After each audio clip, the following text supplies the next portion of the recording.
You know that great George Carlin quote, the meaning of life? Plastic. That's all it is, plastics. That's it. George Carlin, that's right. I'm invoking the spirit of St. George. He's one of our many unofficial saints for Hard Lens Media. And St. George said that the meaning of life is plastic. Here, I mean, again, it's kind of funny, or at least that's what he had in a little sketch. But folks, it might not be good for us. In fact, it's not going to be cash money for us. Shout out again to Case Study QB because microplastics increasingly infiltrating human brains. That's right. Plastics taking over. So this one's a bit alarming. There's a new study that finds that our brains are increasingly filled with microplastics. Here's what the study found. When researchers compared brain autopsies from this year to those done 8 years ago, they found the amount of microplastics increased by roughly 50%. Okay, that sounds fairly worrying, but what exactly does it mean for the health of our brains and for our entire selves? We have CNN medical analyst Dr. Jonathan Reiner here. Dr. Reiner, how big of a deal is this? Well, this is a very small study published this spring as a preprint, so meaning not yet peer-reviewed.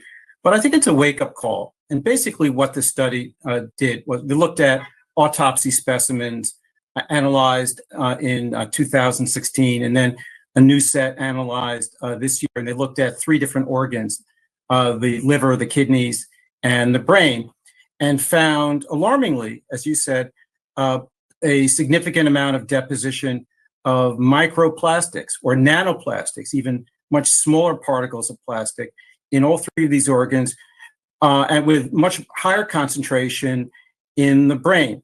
Now, what the clinical consequences are of having plastic, these tiny amounts of plastic deposited in human organs is not clear. We know that we think that plastic deposition on this scale might increase inflammation, and inflammation in organs is not a good thing, but it's a wake-up call. Every year, about 12 million metric tons of plastics are being dumped into our oceans. We already have about 200 million tons of circulating plastics, and these plastics degrade. Unfortunately, folks, it looks like the plastic is just going to be taken over. And they get into the fish, and we eat those fish, and we're seeing plastic in all kinds of human organs. Yeah, Doctor, you mentioned us getting plastic into our bodies through diet, but it's seemingly everywhere around us, right? The bags that we put food in, bottles that we drink water from, the stuff that we throw in the microwave to heat up. Is diet the most direct way that we're ingesting plastic, or other avenues that we're consuming it? Yeah, it's just one of the ways, Boris.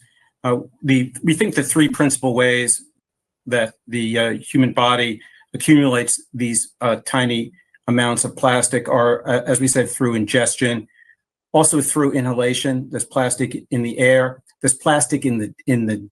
Yes, it's everywhere. So, first of all, here's a great quote from George Carlin. Save the trees, save the bees, save the whales, save those snails, and the greatest arrogance of all, save the planet. Save the planet, folks.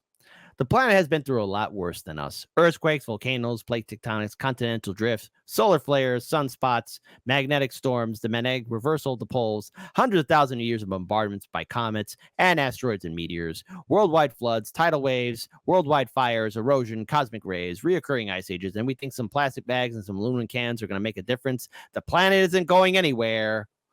Boom, we are. And look, if you ever get a chance to visit your local museum, or either that, check out your local public library and check out prehistoric life, just know this: just because we are self-aware and have built this great civilization does not mean we are immune to what happened to the dinosaurs, because it could happen to us too.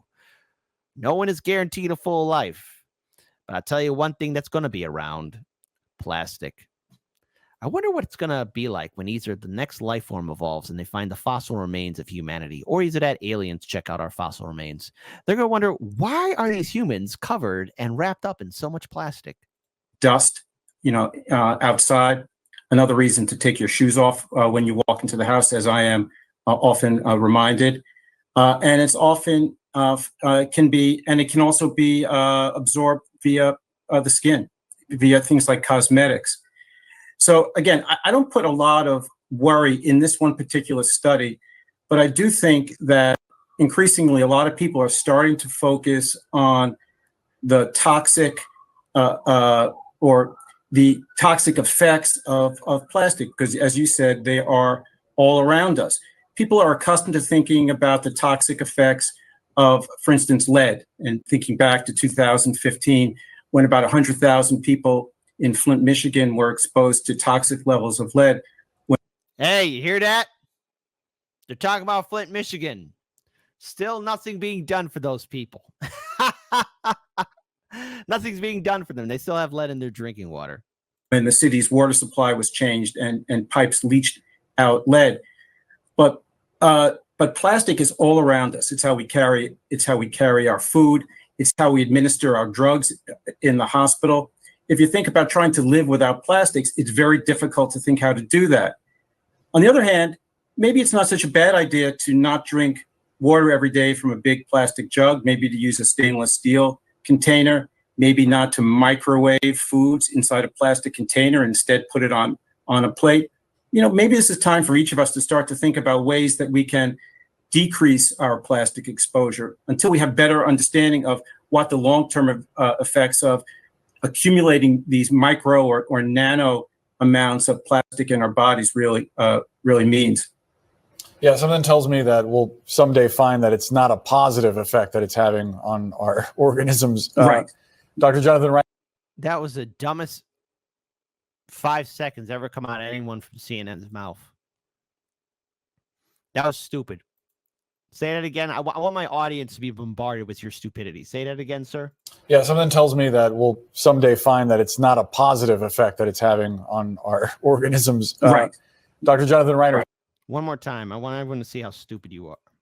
Me that we'll someday find that it's not a positive effect that it's having on our organisms. Yeah, so like she's even looking at the camera like, can you believe this guy? Yeah, of course. It's not a positive effect to have plastic or some kind of foreign chemical or element in the human body. Just like it's not good to have lead in your body, it's not good to have plastic in your body, okay? Especially in the brain, that we're using to think. I guess the takeaway is I don't think we can pull out the plastic. No pun intended. It is in deep in our guts, in deep in our brain, and it's just there to stay. Says a lot about the human species, how arrogant we have been with our chemicals and our resources. But if it'll make you guys feel better, they're still dumping regulated toxic waste into Lake Michigan. Flint, Michigan still doesn't have, clean drinking water. The people of East Palestine, Ohio, are still exposed to those chemicals. Oh, and the people over there in Lahaina, I don't want to think about the dangerous fumes and materials that they were exposed to when Lahaina was on fire last year. The fossil record for humanity will be very interesting. I truly do wonder what the next species will think of us. I just hope that maybe we can reverse things before it's too late. But don't worry, folks. The planet isn't going anywhere. We are.